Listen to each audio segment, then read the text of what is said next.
Hello everyone, and thanks for watching. This is your 5-minute edge on surviving and thriving in summer camp.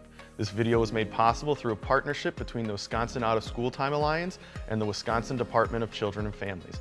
I'm Matt, a consultant with the Wisconsin Out of School Time Alliance, and I'm excited to talk with you today about having hard conversations. In many ways, being a camp counselor is the work of interpersonal interactions. Guiding and supporting kids in the moment is one thing, but in order to fully support the kids at camp, you also have to be willing and able to have transparent conversations.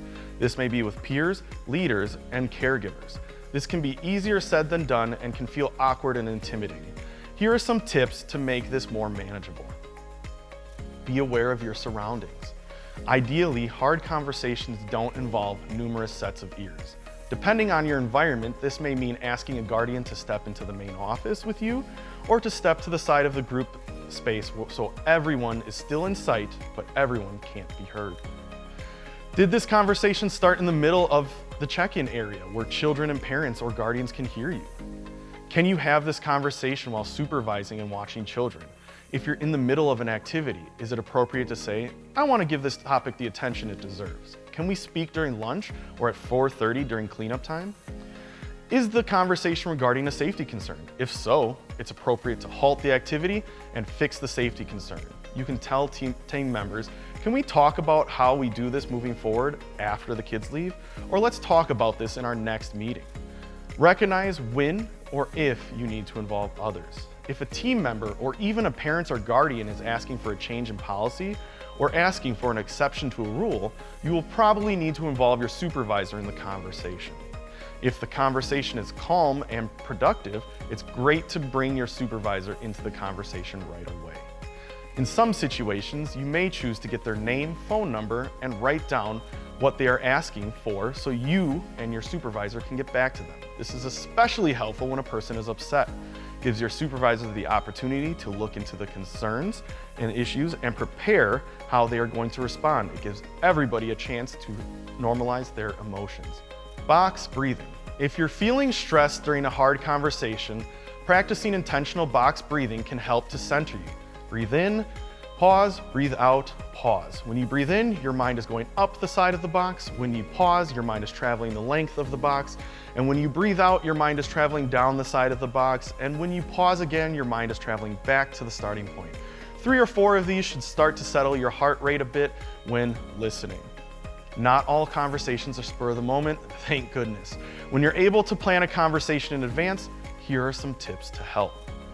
Write it before you speak. Taking even 2 minutes to jot down your ideas will help you feel prepared. Determine what the goal of your conversation is. Is the goal to make a decision? Is the goal to persuade someone to change their mind? Is the goal to brainstorm new ways to influence your child's behavior? Come with a few ideas in mind. This shows that you are prepared and starting the conversation with a few solutions ready. Have an open mind. Your ideas should be heard, but someone else may have a great idea that piggybacks on your solution. Someone may have a whole different idea that everyone agrees on. Be aware of your body language. Communication is more than words, so if you're able to appear relaxed as a listener, this will help exude confidence. Complain productively. Complaints are often the impetus to change.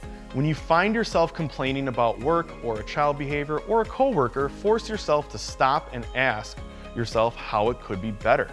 As Mahatma Gandhi says, be the change you want to see in the world. Challenge yourself to state the complaint and suggest changes. For example, it's 110 degrees with the heat index and your inside space does not have air conditioning.